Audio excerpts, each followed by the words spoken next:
Dame, dame. Dame,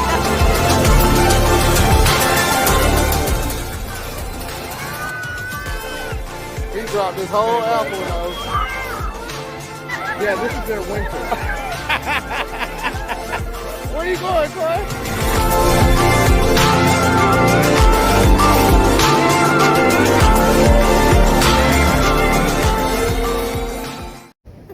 That was an ugly smile.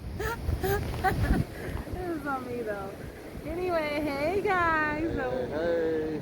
We are Brew Crew Adventures in the Gambia, second month, right? And woo! We've had some things happen. So let me tell you some issues with big families, okay? So some of the things that we had going on is locating a house. A lot of people talk about you see their videos and they're like, oh man, we're here in the Gambia, and the next thing you know, they turn around, they have a house. For us with a big family, it has been pretty difficult finding something that is suitable for us. I think there's a lot of big houses, but it's very time consuming.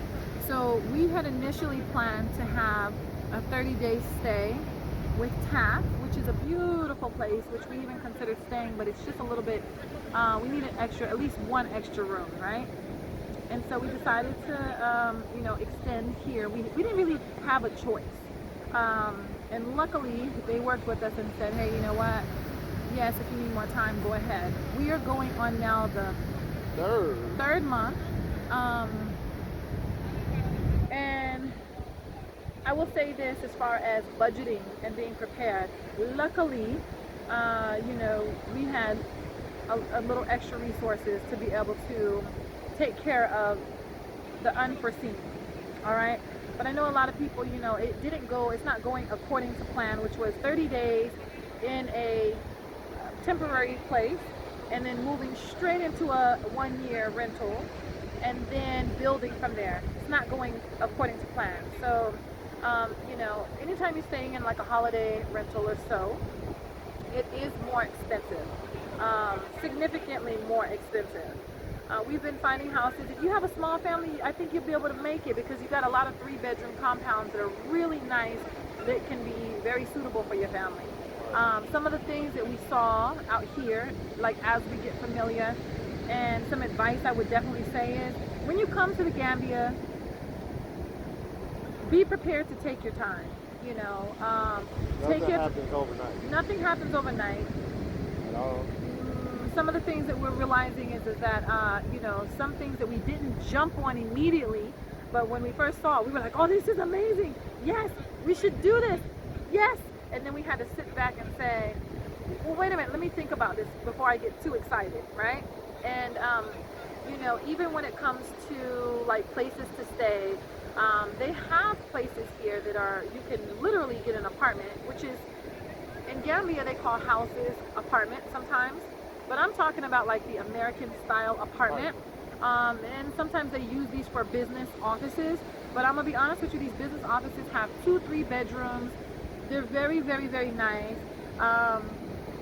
And you can actually rent one of those places if you have enough resources to pay for it annual. You can rent one of those places for pretty low, like $2,000. For the year, 2,000 USD for the year. Which is very, very, very, very, very affordable.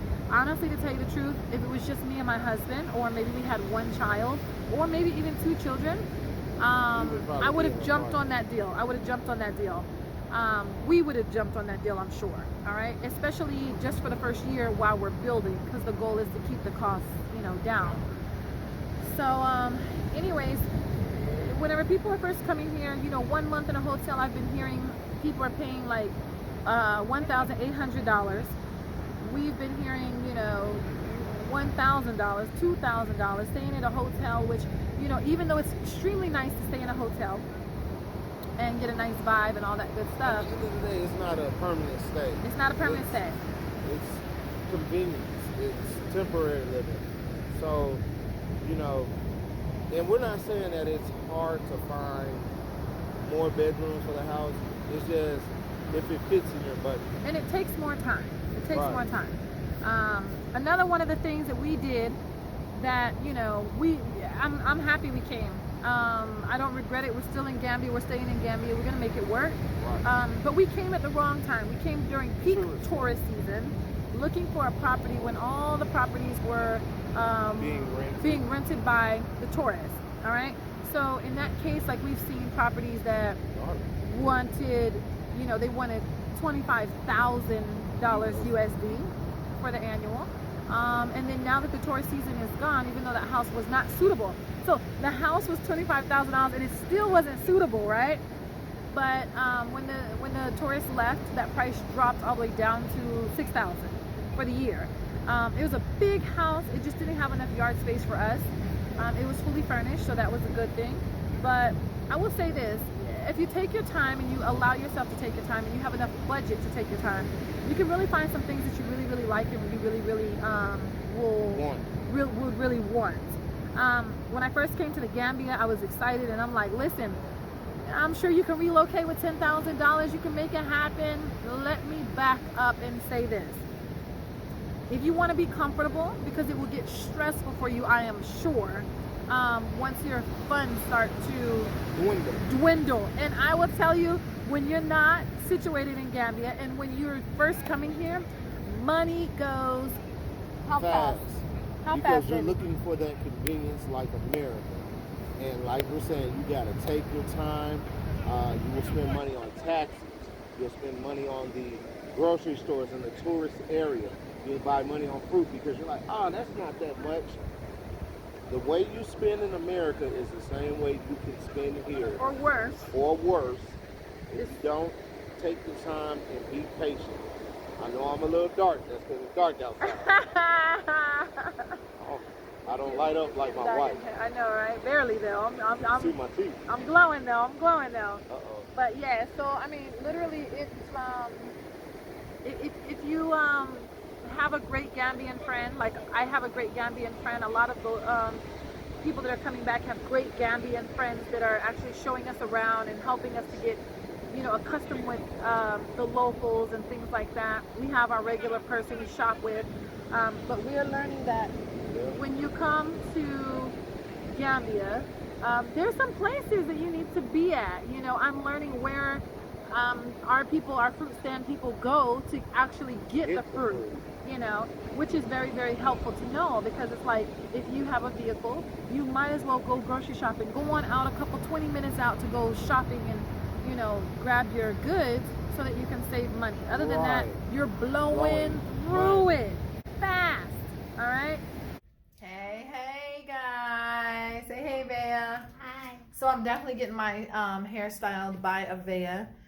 She's gonna give me the what do you call this hairdo? Ponytail. Oh, ponytail. She's giving me ponytail, so I think I'm gonna have two today. It's pigtails. Pigtails. So 2 pigtails for me.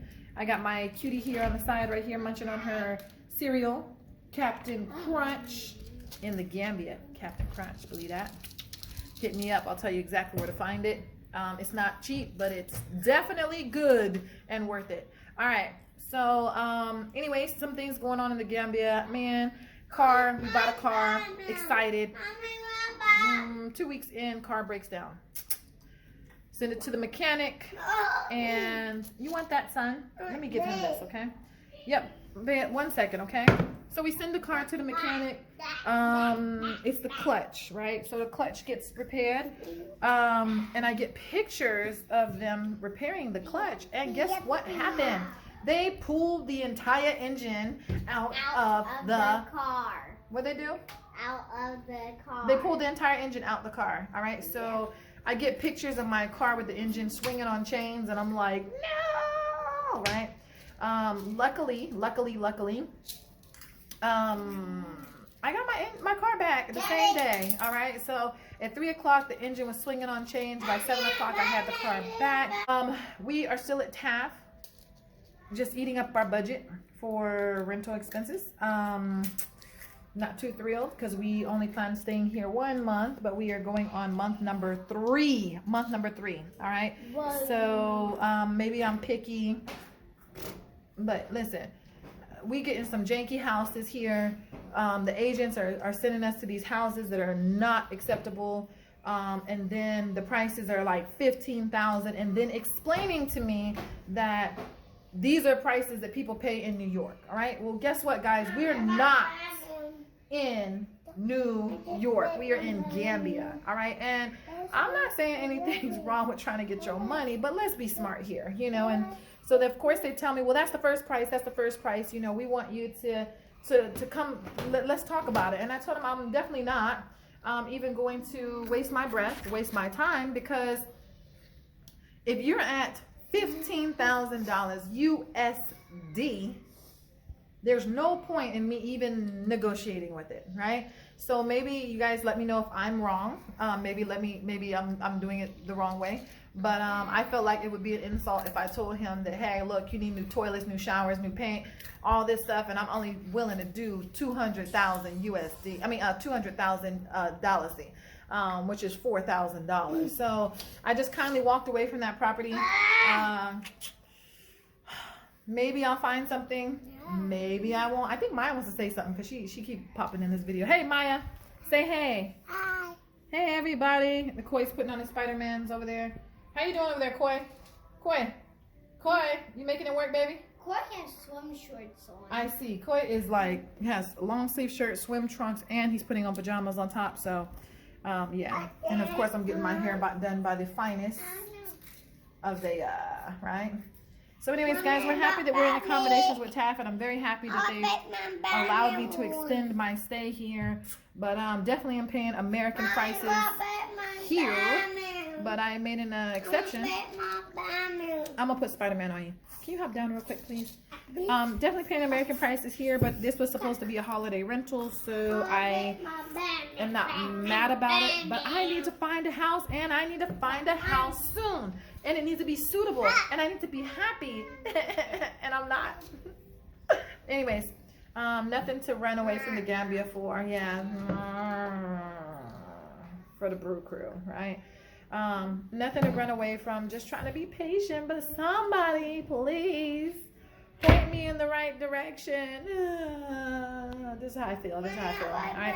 So anyways, we've met some amazing people, feels like family out here, so I'm thankful for that. Those amazing people that we met just so happen to have an amazing house on the beach, and they won't let us live with them, so yeah. No, I'm just kidding. We don't want to live with them, but we might have to spend some time on the rooftop, because it is definitely an amazing house. But I just want one like it. I want them to take and copy that house and put it right next door, so we can live by each other on the beach and be happy. In the meantime, next time I will say this, and they know exactly what I'm talking about. Don't offer me no 2-bedroom house right next to you when you know that I got 6 kids. They'll be sleeping on the roof. They know who they are. They know who they are. Yeah. Family Exodus. No. We want 6 bedrooms. Matter of fact, not even 6. Give us 4. Give us 4. We'll be happy with that. We will make it do. Can we do a 4-bedroom house, kids? Can we do 4? No. How many rooms do we need? 8. Oh, no, listen, we're not getting 8, all right? That's not going to happen. No. Where are we going to stay? 5. We can have 4, 5. No, 4. 4 bedrooms? 4 bedrooms? With a big house? We're going to have to find this. We're having a difficult time, huh? 4? Minimum 4? Okay, minimum 4, okay? So, anyways, guys, help us, please. Bye. Like your hair.